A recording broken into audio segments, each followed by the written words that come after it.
Oke, assalamualaikum warahmatullahi wabarakatuh.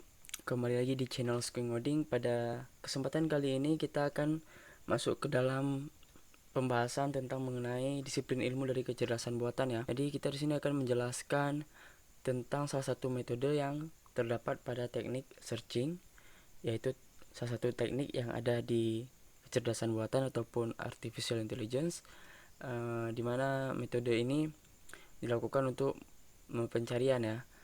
Jadi kita akan menjelaskan tentang steepest ascent hill climbing, di mana ini adalah bagian ataupun pecahan sebenarnya dari hill climbing sendiri. Metode ini dibagi dua. Yang pertama ada simple hill climbing dan yang kedua adalah steepest ascent hill climbing. Kenapa saya membahas bagian steepest ascent hill climbing? Karena ini tugas ya, tugas yang diberikan ke saya, ke kelompok saya untuk membahasnya dan mendalaminya. Mungkin juga nanti kita akan bahas beberapa metode lainnya, dan juga kalau memungkinkan ilmu saya sampai akan saya sharing juga teknik-teknik lainnya dalam kecerdasan buatan itu sendiri ya. Jadi kita harap juga nanti kita bisa terapkan dalam bentuk coding. Baik, kita lanjut aja ke bagian pembahasan ya. Jadi kita lihat di sini kecerdasan buatan. Sepertinya saya rasa yang mau menonton video ini sudah sangat mengerti ya apa itu kecerdasan buatan.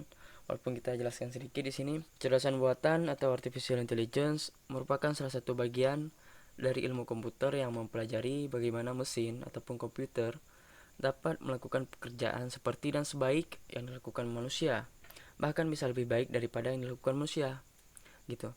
Jadi diharapkan dari kecerdasan buatan ini kita apa? Dia di sini kita mempelajari ilmu yang kita membuat komputer itu bisa mengerjakan perilaku ataupun pekerjaan manusia, dan bahkan bisa saja lebih baik dari yang dilakukan oleh manusia itu sendiri. Jadi untuk membuat aplikasi kecerdasan buatan itu sendiri ada dua bagian utama yang diperlukan. Basis pengetahuan, knowledge base ya. Jadi basis pengetahuan ini sangat penting ya, data dan sebagainya yang bersifat fakta-fakta, teori, pemikiran dan hubungan antar satu dengan yang lainnya. Dan yang kedua mungkin motor interferensi ataupun interference engine. Jadi yaitu kemampuan menarik kesimpulan berdasarkan pengetahuan dan pengalaman. Jadi dua bagian utama ini yang kita perlukan untuk membuat aplikasi dari kecerdasan buatan itu sendiri. Kemudian kita lihat ada yang namanya teknik searching heuristic. Jadi dalam beberapa teknik yang terdapat dalam disiplin ilmu kecerdasan buatan itu ada salah satu teknik yang bernama dengan teknik searching. Nah, di teknik searching juga dibagi dengan dua, non heuristic dan heuristic atau blind search ya. Jadi pencarian buta tanpa data, dan heuristic ini dengan data. Kita lihat sendiri di sini adalah heuristic adalah sebuah teknik yang mengembangkan efisiensi dalam proses pencarian, namun dengan kemungkinan mengorbankan kelengkapan ataupun completeness. Jadi teknik searching ini dia digunakan untuk lebih efisien ya dalam proses pencarian, tapi kita di sini mengorbankan kelengkapan. Artinya mungkin misalkan data yang 10 yang ingin dicari, data misalkan data apa, huruf B, sedangkan B itu ada di data yang keempat. Nah, pas sampai ke data yang keempat ditemukan huruf B, maka dia tidak akan lagi dicari data 5 sampai 10. Jadi itulah yang dibilang atau yang disebut dengan tidak komplit ya. Nanti kita lihat. Jadi teknik searching ini berasal dari kata Yunani atau bahasa Yunani, heuraskein, yang berarti mencari atau menemukan. Dalam dunia pemrograman, heuristik adalah lawan kata dari algoritmik ya. Dan juga heuristik ini itu fungsi atau adalah fungsi yang memberikan suatu nilai berupa biaya perkiraan. Biaya perkiraan istilahnya itu estimasi. Nah, estimasi dari suatu solusi. Jadi teknik searching heuristik ini semacam kita mencari solusi ataupun estimasinya untuk mendapatkan satu solusi dengan cara yang efisien gitu ya. Kemudian kita lanjut, kita lihat ada hill climbing. Nah, tadi kan kita mau bahas steepest ascent hill climbing. Nah, kita bahas dulu induknya ataupun sebelum dia dipecah. Jadi hill climbing ini sering digunakan yang terdapat pada suatu fungsi heuristik yang baik untuk mengevaluasi state, kata saya Dr. Suyanto ya. Jadi hill climbing adalah proses pengujian yang dilakukan dengan menggunakan fungsi heuristik. Algoritma tersebut ataupun algoritma hill climbing ini tidak mempertahankan pohon pencarian, namun hanya dapat melihat pada kondisi saat ini dan state yang akan datang. Jadi dia lebih jelasnya, dia hanya mencari di state sekarang dan state yang ke depan yang akan dia tuju. Nanti sampai di state di langkah yang dia tuju, dia mulai lagi dari state itu di awalnya, kemudian mencari state tujuannya lagi. Nanti kita lihat. Jadi kita lanjut.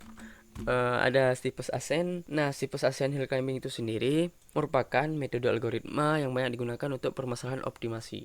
Salah satu penerapannya adalah untuk mencari rute yang terpendek dengan cara memaksimumkan atau meminimumkan nilai dari fungsi optimasi yang ada. Nah, secara harfiah steepest berarti paling tinggi, sedangkan ascent berarti kenaikan. Jadi kita mencari suatu kenaikan yang paling tinggi untuk sebuah data pada searching heuristic. Begitu ya. Algoritma yang digunakan oleh metode steepest ascent ini, dia biasanya mulai dari keadaan awal, lalu dilakukan pengujian. Jika itu merupakan tujuan, maka dia akan berhenti dan melanjutkan dari keadaan yang sekarang. Begitu ya, seperti yang saya bilang tadi, hill climbing begitu. Jadi dia banyak iterasinya. Mulai kita lanjut, kita lihat. Nah, ini dia implementasi algoritma. Kita ambil studi kasus. Ini puzzle lah. Jadi kita lihat nih, ada posisi awalnya, ada angka 1, 2, 3, 4, 5, 6, 7, dan 8 ya. Cuman dia bisa kita lihat sini, 1 sampai 5 ini terurut, kemudian 6 ini terpisah dengan satu blok yang kosong, kemudian baru dilanjut 7 dan 8. Sedangkan posisi akhir yang diinginkan seperti ini. Dia seperti arah jarum jam ya, 1, 2, 3, 4, 5, 6, 7, 8. Jadi kita ingin seperti ini posisi akhirnya. Sedangkan puzzle yang tersedia seperti ini. Nah, kita terapkan algoritma dari metode steepest ascent hill climbing di sini. Bagaimana caranya kita lihat sekarang. Nah, ini posisi awalnya. Nah, kita lihat di sini. Jadi, misalkan kita lihat di sini, jika 5 digeser ke sini, maka akan menghasilkan nilai 1, 2, 3, 4. Jadi bisa kita hitung nilai heuristiknya seperti ini. Ini kita klik dulu ya. Oke. Ini bisa kita hitung nilainya 1, ini 1, 1, kemudian ini 1. Jadi kalau jika ditambah pada langkah yang ini, dia bakal mendapatkan nilai heuristik sebanyak 4. Gitu ya. Sebanyak 4. Kemudian kita lihat lagi. Nah, tadi kan kemungkinan yang pertama 5 digeser ke kiri. Ya, kita lihat ke sini. Dia digesernya ke sini. 5-nya. Jadi mendapatkan nilai heuristik sebanyak 4. Nah, sekarang jika yang kita geser adalah 8, dari 8 ke sini ya, dari posisi ini kita geser ke sini, kita lihat nilai heuristiknya berapa. Ada 1, 1, 1, 1, 1. Yang lain berarti bernilai 0 karena tidak terurut seperti yang diinginkan ya. Ini juga tadi 0 seharusnya.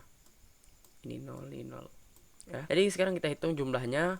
1 tambah 1 2, tambah 1 3, tambah 1 4, tambah 1 5. Jadi pada box ini bisa kita dapatkan nilai heuristiknya sebanyak 5 ya. Nah, kemudian kita lihat lagi. Karena kan ada 3 kemungkinan sini. 5 digeser ke kiri, 8 digeser ke bawah, ataupun 6 digeser ke kanan. Jadi kita lihat angka yang ketiga.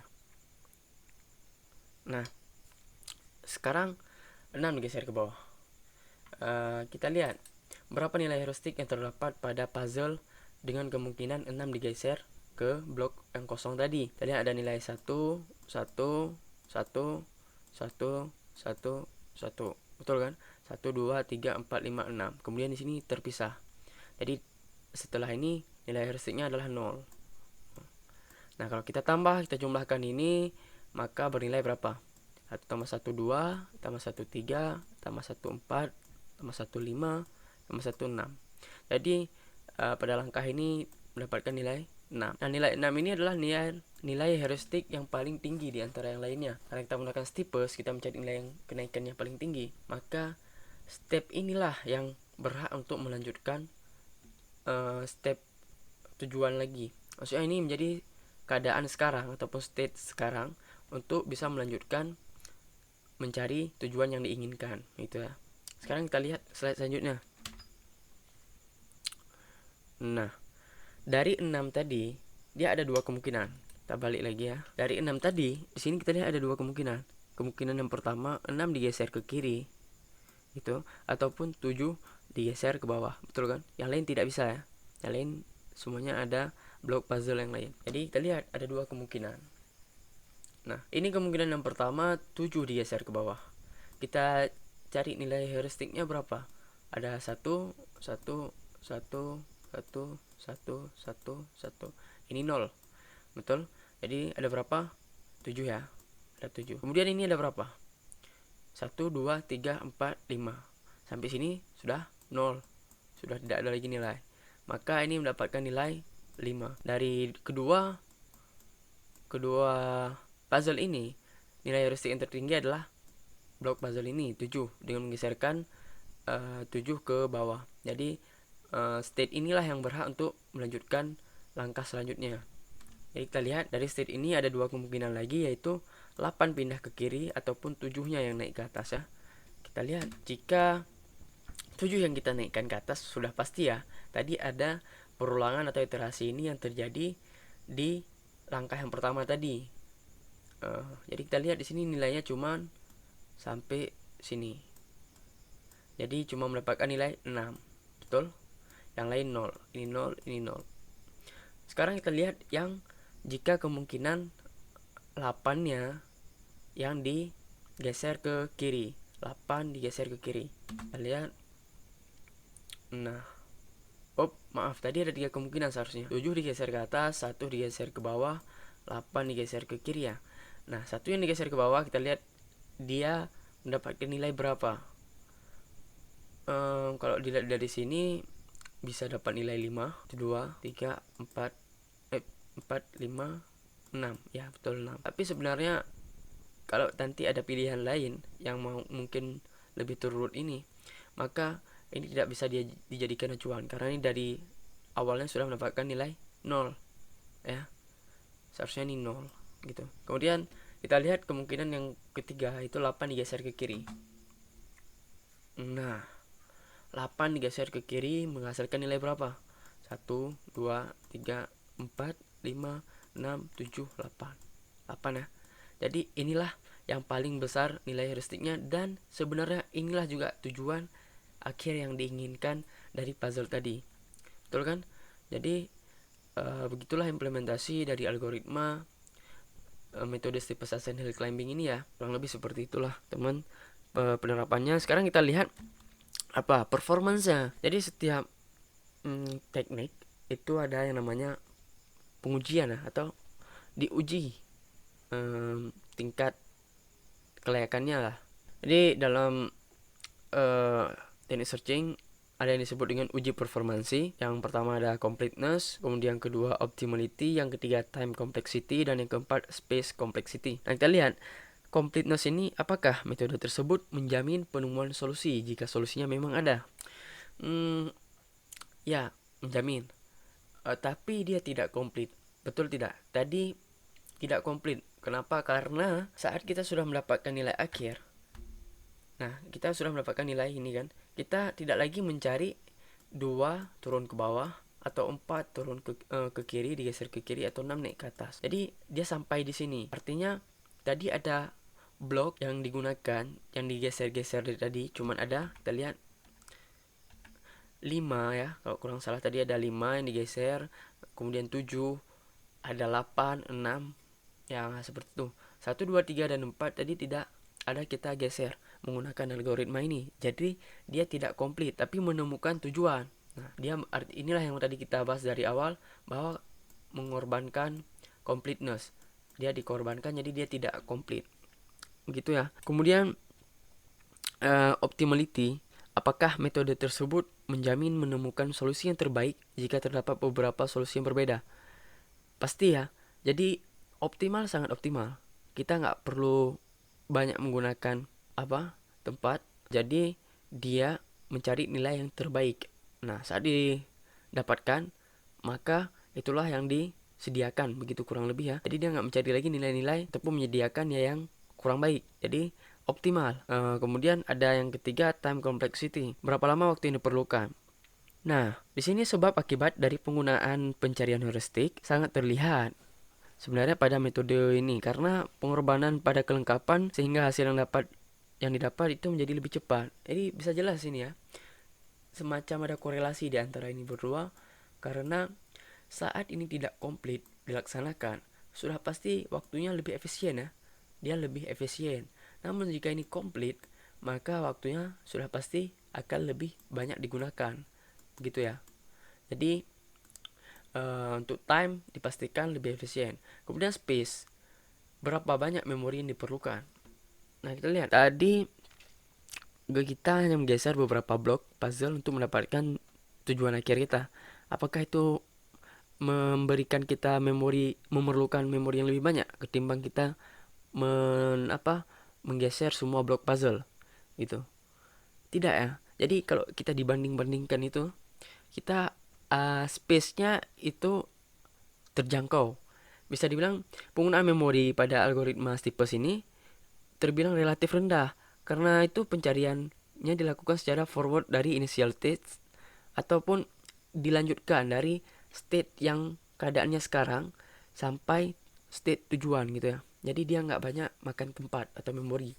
Ya, begitulah uji performansi dari metode dari algoritma metode Steeples Ascent Hill Climbing. Jadi bisa kita lihat, satu, dia mendapatkan nilai 3 dari 4 uji performance. Dia cuma mengorbankan completeness. Begitu ya. Pada kasus ini ya. Jadi saya mohon maaf bila ada yang kurang. Itulah penjelasan hari ini.